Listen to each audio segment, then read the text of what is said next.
Welcome to the Smart Mortgage Show with Bill Litton. Well, hello and welcome back into the Smart Mortgage Show. I'm Ben George along with Bill Litton. He's regional president at Cross Country Mortgage. And today we got a good show for you. We're going to talk a little bit about the debt ceiling that is now kind of behind us.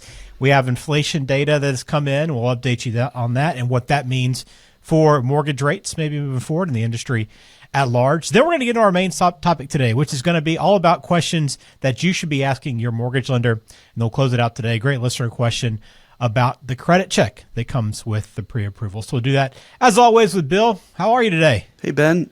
Doing great. Just enjoying some of this nice warmer weather. The fires that created some smoke in our area from Canada, that's all dissipated, which is nice. I'm hoping that things have calmed down for our friends up north as well. And and a lot of new information in the mortgage industry, which would pertain to interest rates. Yeah, we're going to get into all that today. And to your point on the wildfires, it was tough. I mean, it's probably tough if you're out looking for a home, trying to deal with that in the last couple of weeks. It was very noticeable. I know the further north you got, obviously the worse it was, but it got down into Virginia and I think even into the Carolinas a little bit. So I'm glad that's behind us. I'm glad too. Yeah, when I walked outside, I think it might have been last Tuesday or Wednesday, you could actually see a haze that was, it was visible. And a lot of people I know that have allergies and asthma were definitely affected by it. So it's definitely an interesting situation that I'm glad is beyond us. Yeah, absolutely. Well, if you're just joining us, as always, we cover a wide range of mortgage and lending questions and concerns from both the purchasing and refinancing position. If you have questions for Bill, I always encourage you to reach out. You can find us online, smartmortgageshow.com, or you can call 484-352-4151. It's time for the market update. Let's talk our market update now, Bill. We do this every show to kind of update what you're paying attention to, some of the most topical news, what's maybe in the headlines, and a couple things that I want to run through with you. The first being the debt ceiling. We covered this a little bit on our last episode, and thankfully we talked about, hey, we expected the debt ceiling to be figured out and remedied, but we do have some news on that, and it looks like that's going to be behind us. They're going to figure that out. They get that all sorted out. But what does it mean now, kind of, as we move past this, moving forward? What are you watching?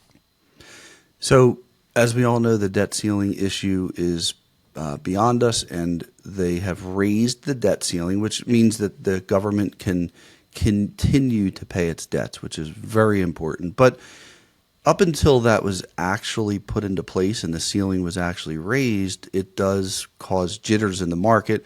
Definitely took rates up a little bit in the short term. But now that that has subsided, rates started to come back down a little bit. So we were up over 7% on a standard 30-year fix. Now we're in the high sixes. So we're heading back in the right direction. And the bigger, longer, more chronic issue that's driven rates up over the past year and a half has been inflation. We just got some inflation data in today, actually. One of the components of inflation that we follow closely is the headline CPI. The forecast was 4.1 and it came in at 4%. So it actually came in a little bit lower than expectations, which the market certainly likes. So we feel like the predictions for these numbers from the analysts, that this is all they do all day, every day. They've been really accurate with these predictions. They think that next month we're going to get another number showing lower inflation. Again, that's going to be positive for interest rates. So, look, nobody knows for sure, and nobody has a crystal ball, but there are people that spend their whole lives working on these numbers. And we feel like there's a really strong chance that rates are going to continue to decrease as inflation decreases over the next 6 months. Do they actually go hand in hand? So, I mean, if we're watching this casually, we can kind of see the inflation numbers come down in July, August, potentially. Does that automatically mean that mortgage rates will come down with it? So there can be other forces that make the decrease not exactly linear.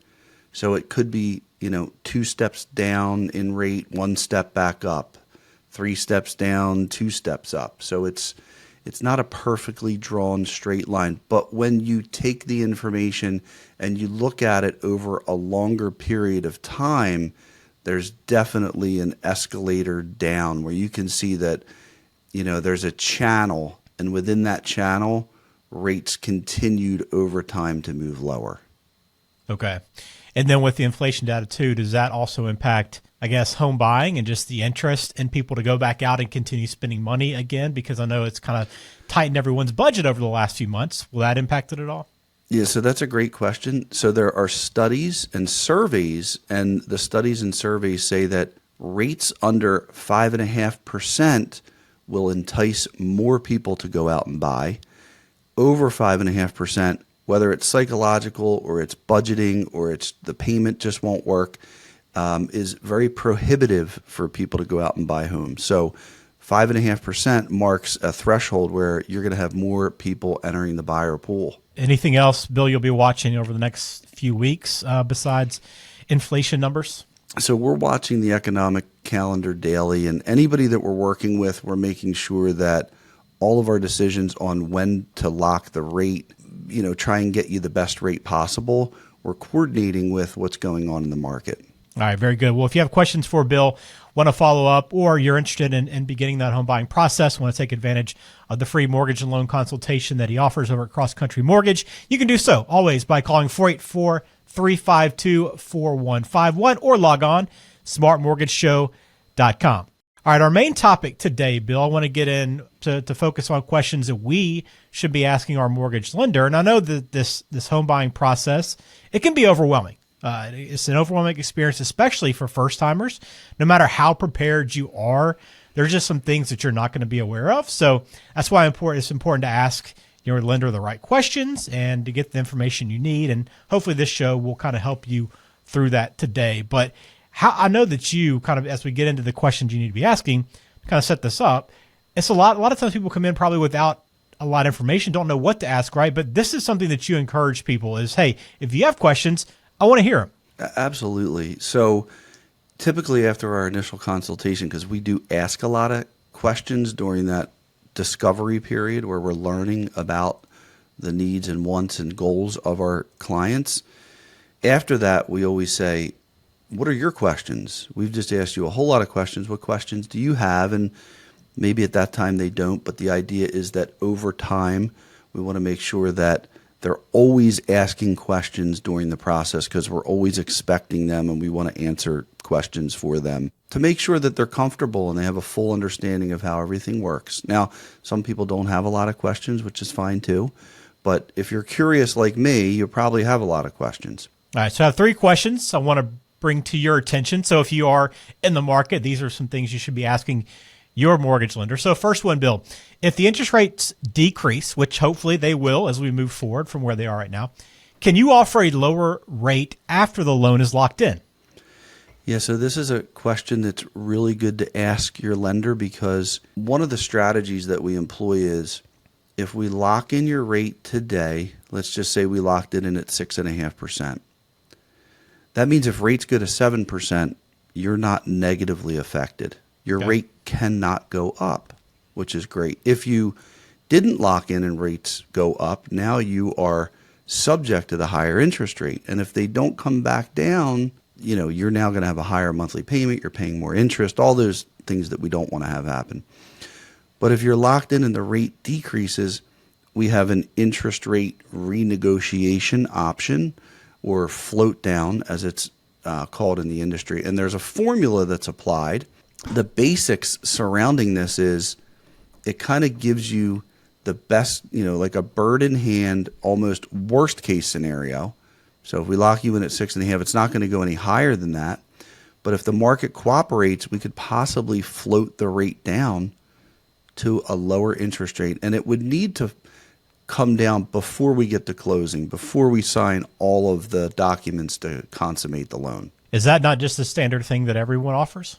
So some lenders offer it, some lenders do not offer it. And we think it's an important part of our offering is that people understand that, that is an option because it helps them make better decisions. I know that sometimes people want to hold out for a better rate, or they've heard something somewhere that might not even be a reliable source, but they're hearing things that rates could come down, and they decide not to lock and rates go up.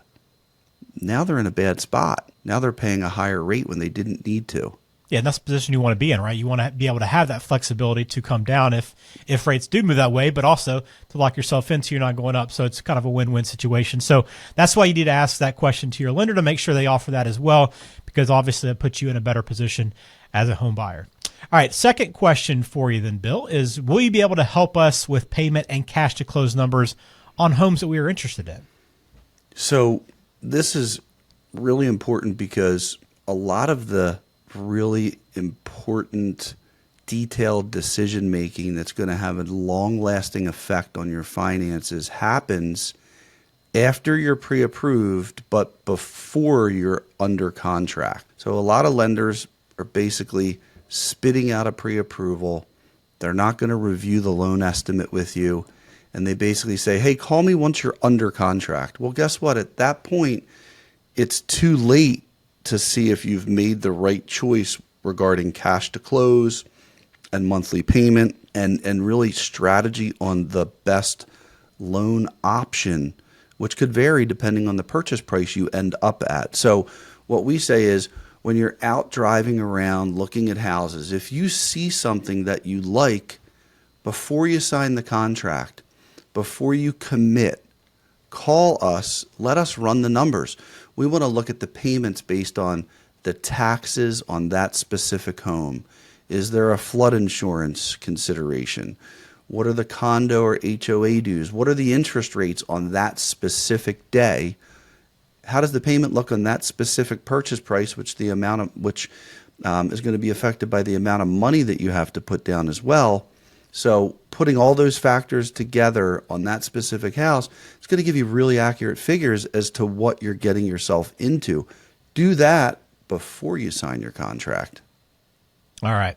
Got one more question that you should be asking your mortgage lender. Again, if you have questions for us, smartmortgageshow.com is the place to visit after you watch. But the last one, Bill, is the rate guaranteed?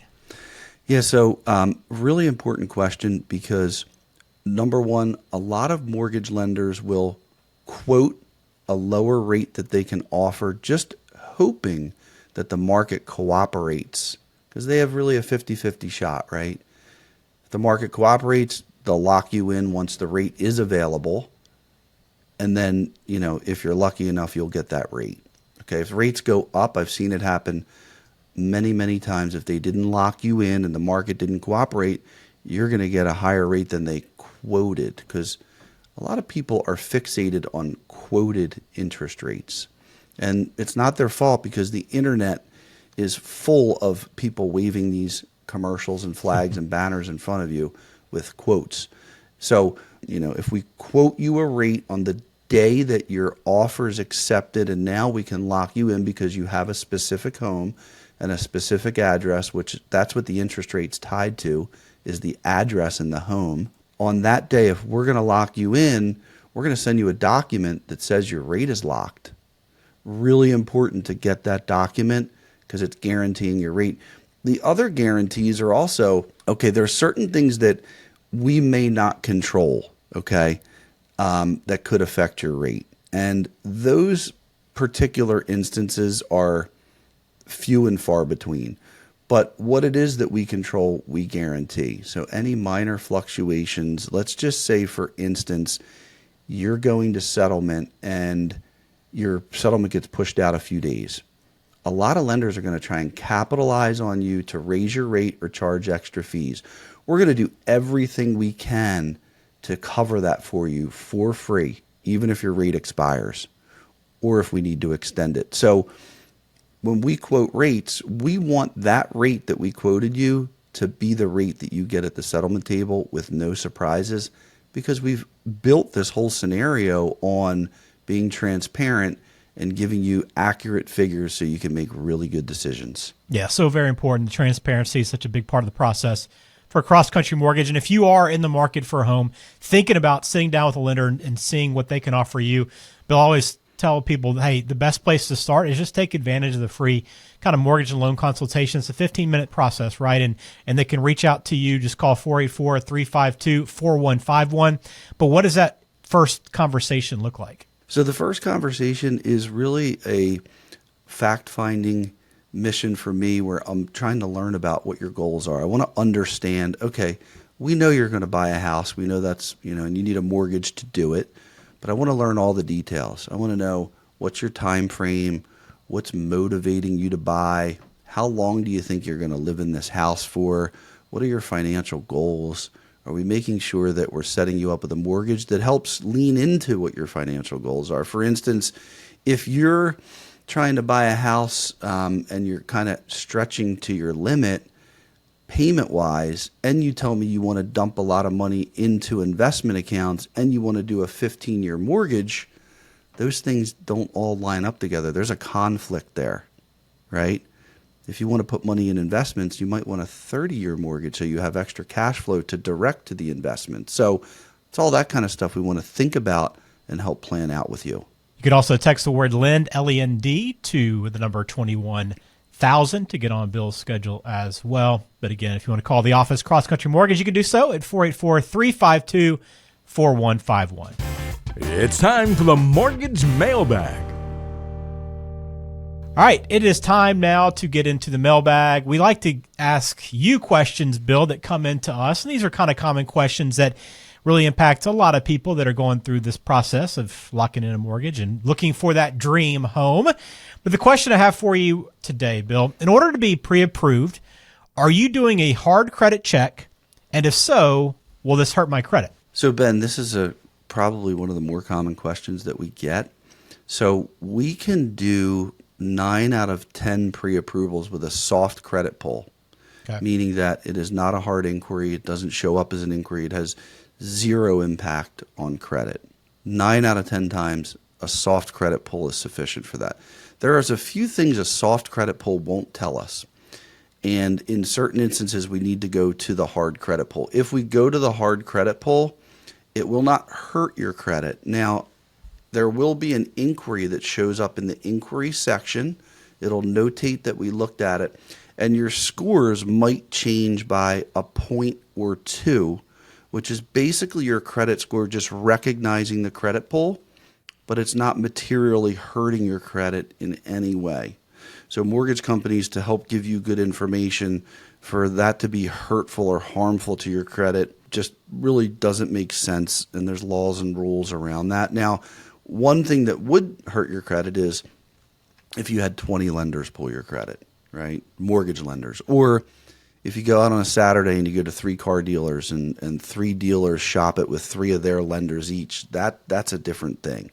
But actually with a mortgage company, you can have one hard inquiry can have subsequent hard inquiries after it within a 30-day period. It only counts as one. So there's protection against that. Definitely, I wouldn't worry about a lender looking at your credit and that being harmful to your credit score. So does everyone at some point, though, have to go through the hard credit pull? I'm assuming at some point. Yeah, so great point, Ben. Even if we do a soft credit pull for the pre-approval, at some point during the process, it's going to have to flip to a hard credit pull in order to get you to the settlement table and for the underwriter to sign off on the loan. Okay. And then we were talking about questions you should ask your lender. Is this one of them? I mean, if you go and sit down at the very beginning with someone to get pre-approved, should I assume that lender is going to be doing a soft pull, or should I ask to make sure that's clarified?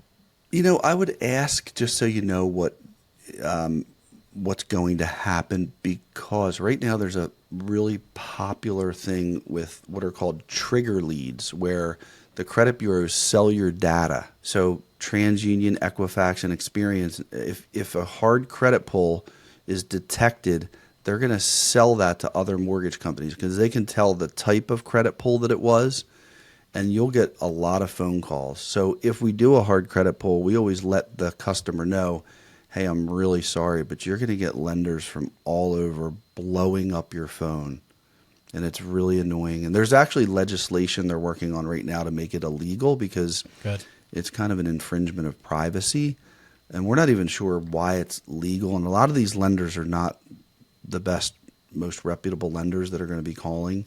So definitely something to be careful of. And Ben, to your point, another reason why it's great for the customer to ask that question: are you going to do a hard credit pull? Because at some point we're going to need to, and at some point your phone is just going to light up like a Christmas tree. Don't look forward to that at all. Yeah. All right. Well, again, thank you for the question. If you have one for us, you can send it in to us, smartmortgageshow.com. Also, you can connect with Bill and Cross Country on Facebook, LinkedIn, Twitter, and Instagram as well. Plus, we'll be posting content from our show on those channels, so make sure you follow along there. Please subscribe to the show wherever you listen. If you watch on YouTube, we'd also appreciate you subscribing there as well. But Bill, as always, we appreciate your time, and I always encourage others to reach out, be active, proactive in many cases about your mortgage. It's a great time, but it can be overwhelming, and we're here to help. So thank you. Thanks so much, guys. Appreciate it. Well, thank you for listening to the Smart Mortgage Show. We'll be back again next month with a new episode. Please hit subscribe. We'll talk to you then.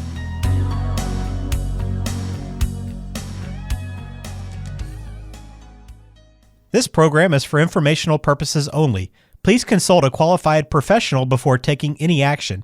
Bill Litton is a loan advisor and regional president with Cross Country Mortgage, NMLS number 147060.